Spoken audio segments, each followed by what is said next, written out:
আল্লাহ রাব্বুল আলামিন তাদেরকে এর জন্য অনুমতি দিয়েছেন, যারা মাজলুম হয়েছে, যাদের বিরুদ্ধে যুদ্ধ করা হচ্ছে, আক্রমণ করা হচ্ছে, এবারে তাদেরকে অনুমতি দেওয়া হলো।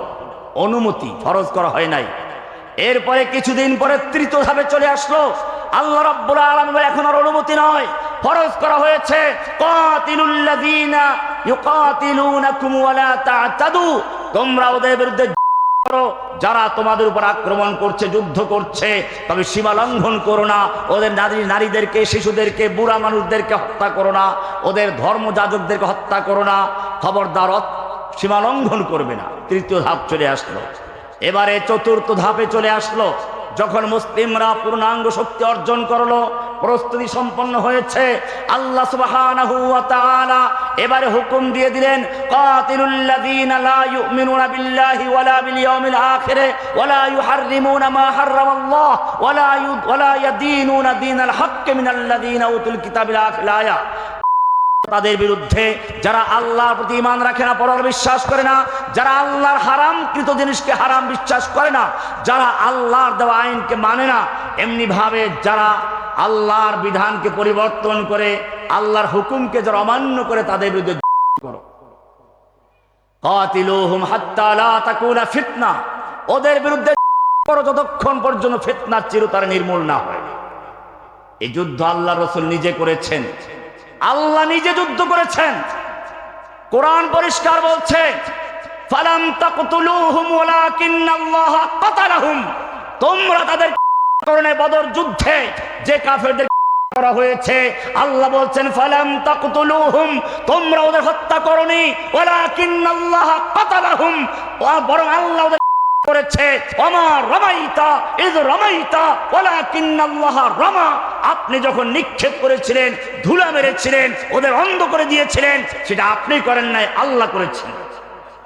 আল্লাহ যুদ্ধ করেন, আল্লাহ নবী যুদ্ধ করেছেন।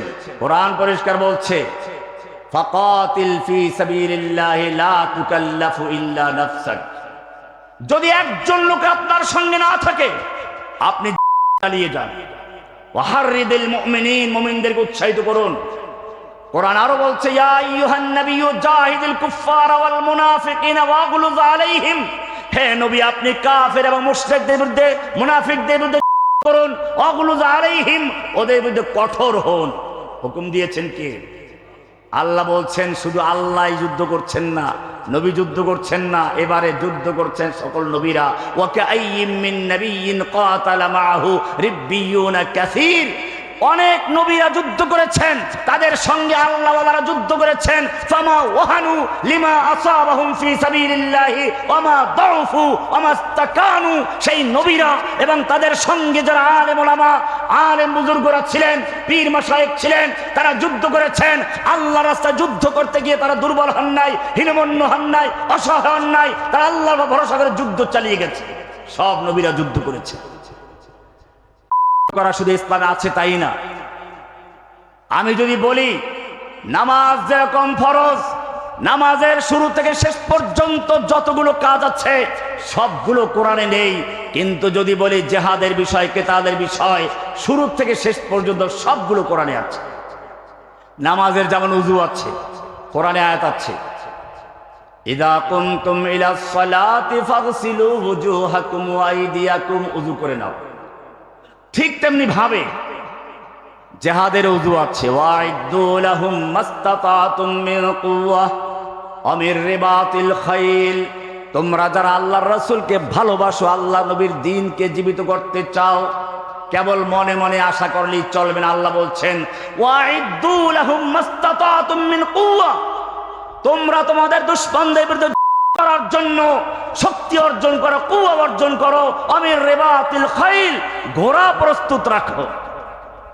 ঘোড়ার কথা উল্লেখ করেছেন আমির রিবাতিল খাইল তুরহিবুনা বিহি আদুওয়াল্লাহি ওয়া আদুওয়াকুম, যার মাধ্যমে তোমরা তোমাদের দুশমনদেরকে এবং আল্লাহর দুশমনদেরকে ভয় দেখাবে, ভীত সন্ত্রস্ত করে রাখবে। আল্লাহ তাআলা আরো বলছেন ওয়ালাউ আরাদুল খুরুজ লা আ'আদ্দু লাহু উদ্দা, যদি সত্যিকার অর্থে এই লোকগুলো আল্লাহর দ্বীনের জন্য করার প্রস্তুতি করার জন্য রাজি থাকতো, বের হওয়ার ইচ্ছা থাকতো, অবশ্যই তারা প্রস্তুতি গ্রহণ করত। আল্লাহ তাআলা প্রস্তুতি নিতে বলেন, উযু হয়ে গেল এটা। এবারে কাতার সোজা করা, নামাজের কাতার সোজা করা সম্পর্কে সরাসরি আয়াত না থাকলেও যুদ্ধের ময়দানের কাতার সোজা করা সম্পর্কে কয়েকটা আয়াত আছে। ইন্নাল্লাহা ইউহিব্বুল্লাযীনা ইউকাতিলুনা ফী সাবিলিহি সাফফান কাআন্নাহুম বুনয়ানুম মারসুস। হে নবী, অনেকেই জিজ্ঞেস করে আমরা ভালোবাসবো আল্লাহকে, আল্লাহর ভালোবাসা কি করে পাবো? আপনি তাদেরকে জানিয়ে দিন, ইন্নাল্লাহা ইউহিব্বুল্লাযীনা ইউকাতিলুনা ফী সাবিলিহি সাফফা, নিশ্চয় আল্লাহ ভালোবাসেন ওই সমস্ত লোকদেরকে যারা আল্লাহর রাস্তায় করে সাফফান কাতারবন্দি হয়ে। কেমন কাতার? কাআন্নাহুম বুনয়ানুম মারসুস, একদিকে মার খেলে আর একদিকে পালাবে, একদিকে বোম ফুটলে আর একদিকে পালাবে, একদিকে গুলি চললে আর একদিকে পালাবে, না এরকম না। কাআন্নাহুম বুনয়ানুম মারসুস, সীসা গলা প্রাচীরের মতো। সীসা গলা প্রাচীর বলেছেন, ইটের প্রাচীর বলেন নাই।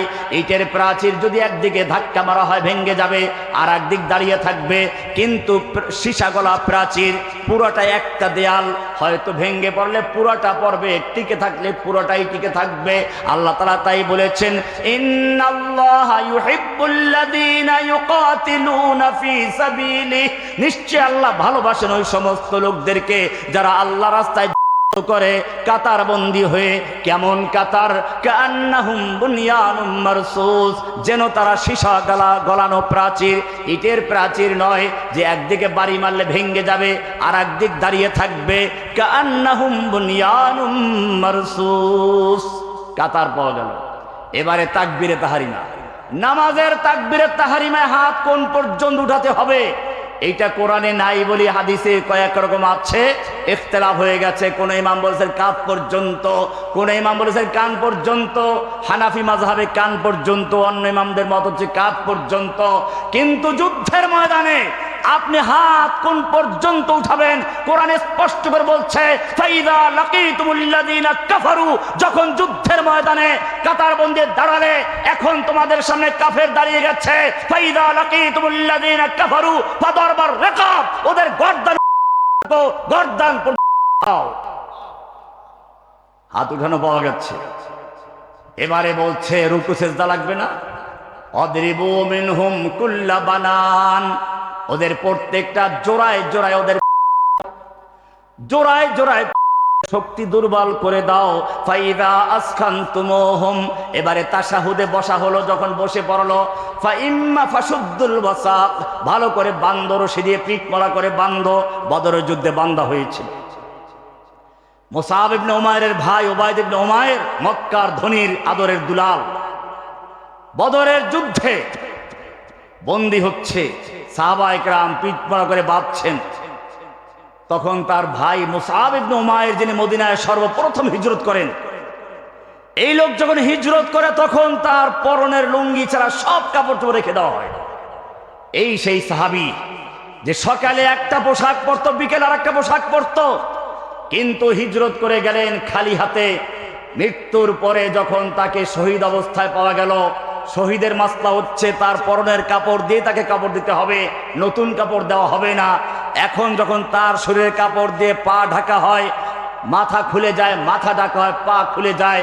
আল্লাহ রাসূলকে জিজ্ঞেস করা হলো, বললেন মাথার দিকটা ঢেকে দাও, পায়ের দিকটা ইজখির ঘাস দিয়ে ঢেকে দাও।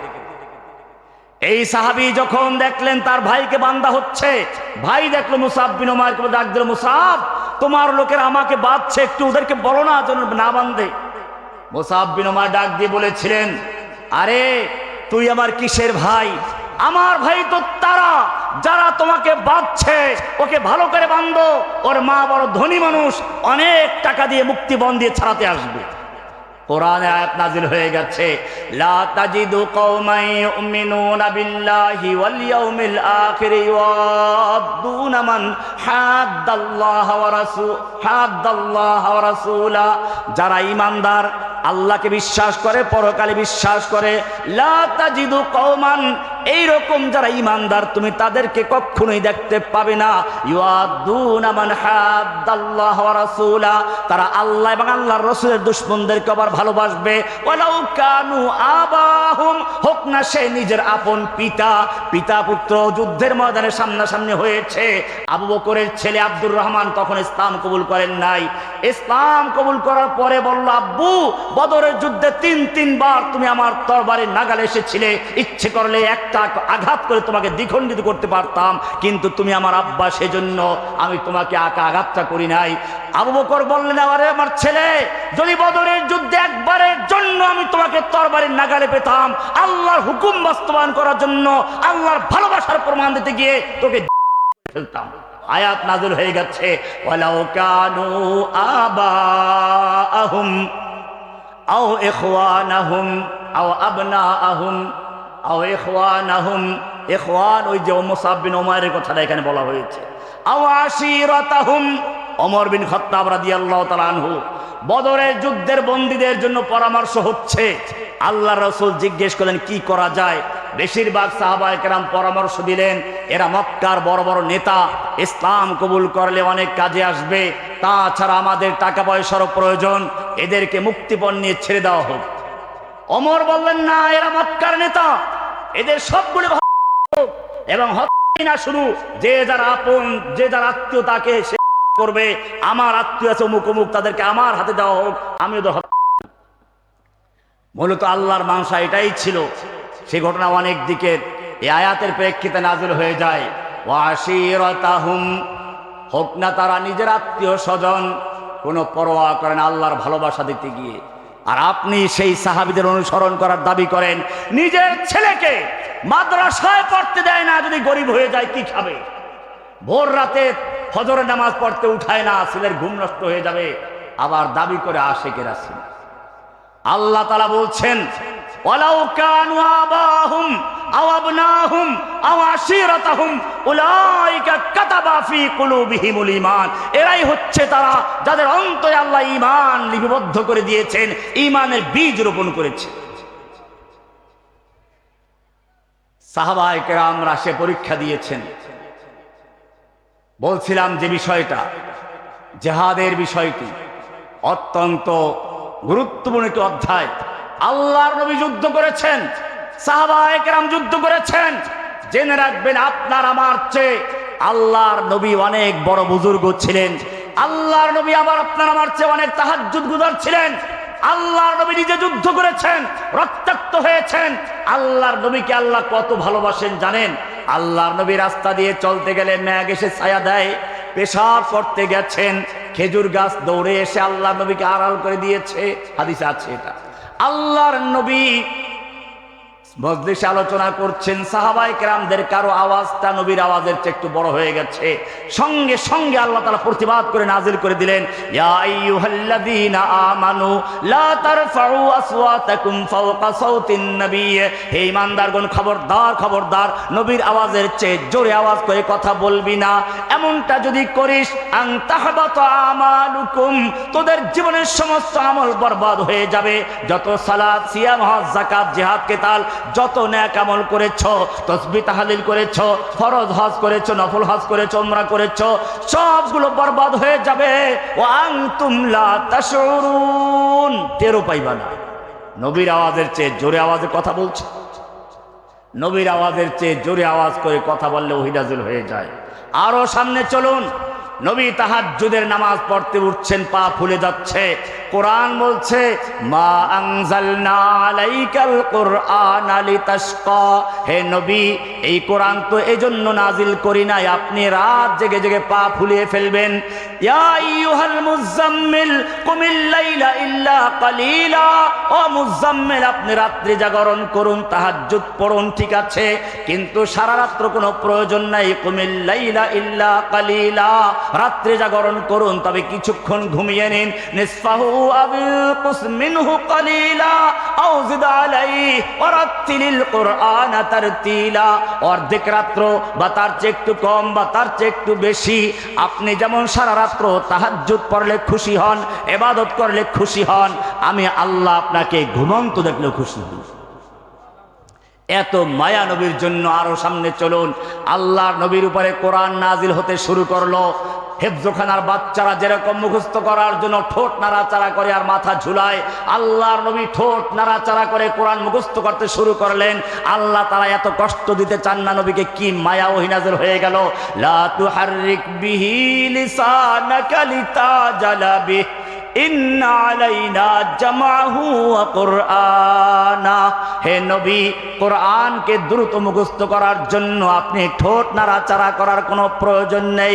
লা তুহাররিক বিহি লিসানাকা লিতাজালা বিহি, কোরআনকে দ্রুত মুখস্থ করার জন্য আপনার ঠোঁট নাড়াচাড়া করার কোনো প্রয়োজন নেই।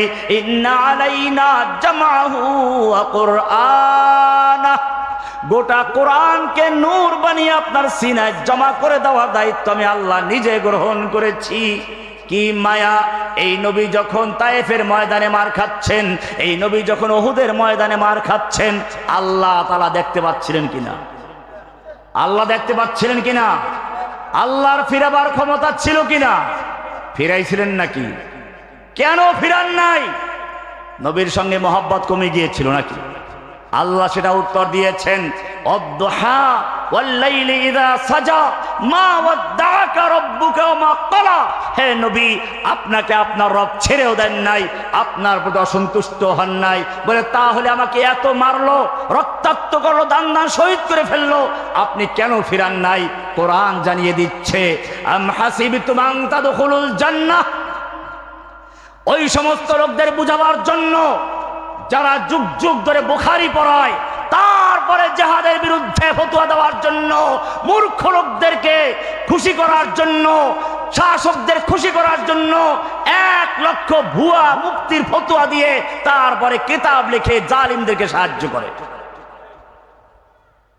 আল্লাহ তাআলা বলছেন ওই মূর্খদের শিক্ষা দেওয়ার জন্য, আম হাসিবতুম আন তাদখুলুল জান্নাতা ওয়ালাম্মা ইয়াতিকুম মাসালুল লাযীনা খালাউ মিন ক্বাবলিকুম মাসাতহুমুল বাসাউ ওয়াদ-দাররাউ ওয়া যুলজিলু।